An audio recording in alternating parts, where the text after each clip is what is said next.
Hi guys, and welcome to 7 Flanshaw Road, Atatu, South Auckland. Okay, so we've launched a couple of other projects for this developer in Atatu Peninsula, significantly more in price, but obviously closer to Auckland CBD. However, 7 Flanshaw has got the higher yield. So estimated completion Q2 of next year.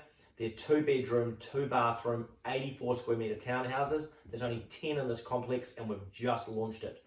So $599,000, that's for 2 bedrooms in Auckland, which sounds crazy to me. $599 to $635 is the price point.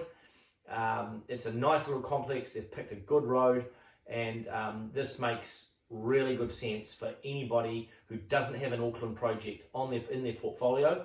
And check out the deal, look at the cash flows, pretty safe in a location like this at this price point for brand new 10-year warranty stock.